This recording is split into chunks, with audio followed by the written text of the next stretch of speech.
offre le bouclier qu'il venait de lui vendre. Donc, Fatima et Ali, ils se sont mariés. Elle avait 19 ans à l'époque et Ali 21. Le prophète alayhi salat salam lui-même a fait la cérémonie du mariage. Pendant la walima, le repas de noces, ils ont servi aux invités des figues et des dattes. Et il y avait un homme riche des Ansar qui a fait un don d'un bélier et d'autres personnes faisaient des dons de céréales, de blé, etc. Le prophète alayhi salat salam, il leur a offert un lit en bois avec des feuilles de palmier, une couverture en velours, un coussin en cuir, une peau de mouton, une marmite, une gourde pour l'eau et un récipient pour moudre le grain. Tout ça, bah attends, c'est normal, c'est le prophète alayhi salat salam. Donc, Fatima, elle a quitté la maison de son père pour la première fois pour commencer la vie à deux avec son mari. Le prophète alayhi salat salam, il était quand même inquiet pour sa fille et il a envoyé Baraka, la servante, pour l'aider à la maison. Et bien sûr, Baraka c'était une source de réconfort depuis toujours. La vie de Fatima avec Ali, elle a été aussi simple que c'était dans la maison de son père. En fait, malgré le manque de confort, c'était une vie d'épreuve et de privation. Tout au long de leur vie commune, Ali, il est resté pauvre parce qu'il n'avait pas beaucoup de richesses. Et Fatima, c'était la seule de ses sœurs qui n'était pas mariée à un homme riche. En fait, on pourrait même dire que la vie de Fatima avec Ali, elle était plus dure que la vie qu'elle avait chez son père. Parce qu'avant le mariage, il y avait toujours des gens prêts à aider dans la maison du prophète alayhi salam. Mais maintenant, elle a dû faire face toute seule. Pour soulager un peu leur niveau de vie, Ali il a travaillé comme peintre et comme transporteur d'eau, et Fatima, elle broyait du maïs. Et un jour, elle a dit à Ali, j'ai broyé du maïs jusqu'à ce que mes mains, elles ont gonflé. Et Ali lui dit, moi, j'ai porté de l'eau jusqu'à avoir des douleurs à la poitrine. Alors Ali lui dit, Allah a donné à ton père des esclaves de guerre. Va lui en demander un pour t'aider. À contre-cœur, Fatima elle est partie voir le prophète alayhi salat salam, qui lui dit, qu'est-ce qui t'amène ma petite fille? Et là elle lui dit, ah non, je suis juste venue pour te passer le salam, voir comment tu vas. Et une fois qu'elle est rentrée, elle a dit à Ali, je suis désolé mais j'avais honte de lui demander. Alors les deux, ils sont partis, et à deux, ils avaient plus de courage, et ils ont demandé au prophète alayhi salat salam de leur donner l'esclave, mais il a refusé, parce qu'il préférait le garder pour Ahl Sofa, les pauvres de la mosquée. Alors Ali et Fatima, ils sont rentrés chez eux un peu tristes. Mais cette nuit-là, après s'être couchés, ils ont entendu une voix qui demandait la permission d'entrer. Et c'était le prophète alayhi salat salam. Ils se sont levés du lit, mais le prophète, il leur a dit, restez où vous êtes. Et il s'est assis juste à côté d'eux, et il leur a dit, voulez-vous que je vous montre une chose meilleure que ce que vous êtes venus me demander? Ils lui ont dit oui, et il leur a dit, voilà les mots que l'ange Gabriel m'a enseignés et que vous devez dire. Dites Subhanallah 10 fois après chaque prière, et 10 fois Alhamdulillah après chaque prière, et 10 fois Allahu Akbar. Et quand vous allez vous coucher, dites-les 33 fois chacun. Quelques années plus tard, Ali disait, je n'ai jamais oublié de les dire depuis que le messager de Dieu nous les a appris. Souvent, il n'y avait pas de nourriture dans leur maison, et une fois le prophète alayhi salam, il avait faim. Alors il a fait toutes les maisons de ses femmes, mais il n'a rien trouvé. Ensuite, il est parti chez Fatima et il n'y avait rien à manger non plus. Et finalement, quand il a réussi à obtenir un petit peu de nourriture, il a envoyé 2 morceaux de pain et un morceau de viande à Fatima. Et des fois, c'était Fatima qui lui envoyait de la nourriture. Une fois, elle lui a ramené un morceau de pain et le prophète alayhi salam lui a dit, c'est la première chose que ton père a mangé depuis 3 jours. Subhanallah. La meilleure des créatures d'Allah, et nous, qu'est-ce qu'on doit dire? Une fois, le prophète alayhi salam, il revient d'un voyage, et comme à son habitude, il va à la mosquée, il prie 2 rak'at. Et ensuite, comme il le faisait souvent, il va voir sa fille Fatima avant d'aller voir ses épouses. Et là, Fatima, elle l'accueille, elle embrasse son visage, sa bouche, ses yeux, et elle pleure.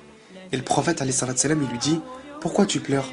Et elle lui répond, je te vois, ô messager d'Allah, je te vois.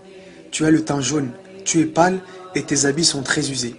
Et le prophète alayhi salam, il lui dit tendrement, ô Fatima, ne pleure pas, car Allah a envoyé ton père avec une mission qui va toucher toutes les maisons qui existent sur la surface de la terre, que ce soit dans les villes, dans les villages ou dans des tentes au milieu du désert, et en ramenant soit la gloire, soit l'humiliation, jusqu'à ce que cette mission soit remplie comme la nuit tombe sur le jour.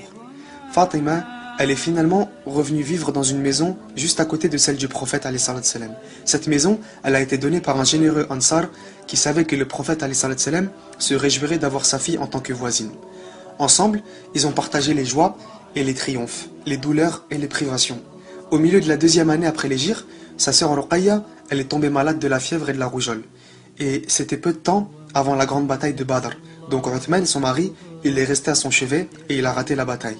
Ruqayya, elle est morte juste avant que son père soit rentré, et dès son retour à Médine, l'une des premières choses que le prophète alayhi salam, il a fait, c'est de visiter sa tombe. Fatima, elle était partie avec lui bien sûr, et c'était le premier deuil qu'ils avaient subi dans leur plus proche famille depuis la mort de Khadija. Fatima, elle a été très affligée par la perte de sa sœur, et les larmes coulaient de ses yeux alors qu'elle était assise à côté de son père au bord de la tombe, et il l'a consolée, et il a cherché à sécher ses larmes avec le coin de son manteau. Un an plus tard, Uthman, il a épousé l'autre fille du prophète alayhi salam, Kaltoum, et on le surnommait Dun Nurayn, celui aux deux lumières, ou l'homme aux deux lumières. La souffrance de la famille pour la mort de Ruqayya, elle a été suivie par le bonheur, quand Fatima elle a donné naissance à un garçon au mois de Ramadan de la 3e année de l'Hégire. Et le prophète alayhi salam, il a fait l'Aden dans l'oreille du bébé et il l'a appelé Al-Hassan, qui voulait dire le beau. Un an plus tard, elle a donné naissance à un autre fils qui s'appelait Al-Hussein, qui veut dire le petit Hassan ou le petit beau. Quand les deux petits garçons, ils avaient grandi un petit peu, le prophète alayhi salam, il les a emmenés à la mosquée et il grimpait sur son dos quand il se prosternait. Et il faisait la même chose avec Umama, la fille de Zaynab. Dans la 8e année après l'Hégire, Fatima elle a donné naissance à un 3e enfant, une fille qu'elle a nommée comme sa sœur aînée Zaynab, qui était morte entre-temps. Le 4e enfant de Fatima, c'était aussi une fille, et elle l'a appelée Kaltoum en hommage à sa sœur qui était décédée juste avant la naissance du bébé. Ce n'est que par Fatima que la descendance du prophète alayhi salam, elle a été perpétuée. Tous les garçons du prophète alayhi salam, ils étaient morts dans l'enfance. Et les deux enfants de Zaynab qui s'appelaient Ali et Umama, ils sont morts jeunes aussi. Abdallah, l'enfant de Ruqayya, il est aussi mort quand il avait à peine 2 ans.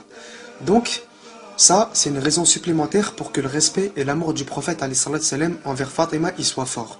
Et regarde, malgré toutes ces grossesses qu'elle a eues, les accouchements, l'éducation des enfants et tout le reste, elle s'occupait quand même des affaires de la communauté. Avant son mariage, elle était comme une sorte d'hôtesse pour les pauvres et Ahl al-Suffa, les pauvres qui vivaient à la mosquée du prophète alayhi salam. Quand la bataille de Uhud elle était finie, elle est partie avec d'autres femmes sur le champ de bataille pour soigner les blessures de son père. Pendant la bataille du fossé, elle a encore joué un rôle important, un rôle de soutien avec d'autres femmes dans la préparation de la nourriture pendant tout le temps où l'armée d'Abu Sufyan ils attendaient devant le fossé. Les musulmans ils attendaient aussi, donc fallait bien les nourrir. Elle est partie avec sa sœur Kulthum accompagner le prophète alayhi salam et les musulmans pour libérer la Mecque. C'est aussi la femme qui a reçu l'annonce de la mort proche de son père quand le prophète alayhi salam lui a dit « Jibril récitait le Coran pour moi et je lui récitais une fois par an, mais cette année, il l'a récité avec moi 2 fois.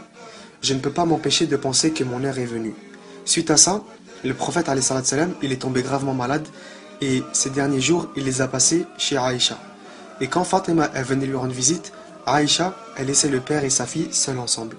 Un jour, le prophète alayhi salam a appelé Fatima. Quand elle est arrivée, il l'a embrassée et il lui a murmuré quelques mots à l'oreille. Ensuite, elle a pleuré. Après ça, il a chuchoté quelque chose d'autre dans son oreille et là, elle a souri. Aïcha, elle avait vu cette scène. Elle lui a demandé plus tard pourquoi elle riait et elle pleurait en même temps.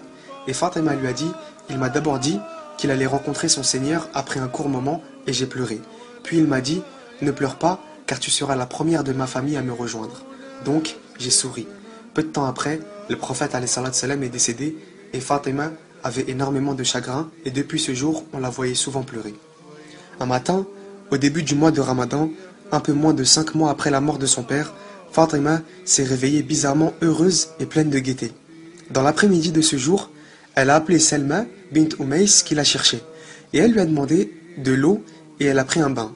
Ensuite, elle a mis de nouveaux vêtements et elle s'est parfumée. Elle a demandé à Selma de mettre son lit dans la cour de la maison avec son visage tourné vers le ciel. Elle a fait appeler son mari Ali. Quand il l'a vu couché au milieu de la cour, il lui a dit « Qu'est-ce qui va pas ?» Elle a souri et elle lui a dit « J'ai un rendez-vous aujourd'hui avec le messager de Dieu. » Ali, il a pleuré et Fatima, elle a essayé de le consoler. Elle lui a dit de s'occuper de leur fils Al-Hassan et Al-Hussein. Et elle lui a dit qu'elle voulait être enterrée sans cérémonie. Elle a regardé vers le ciel à nouveau, puis elle a fermé les yeux.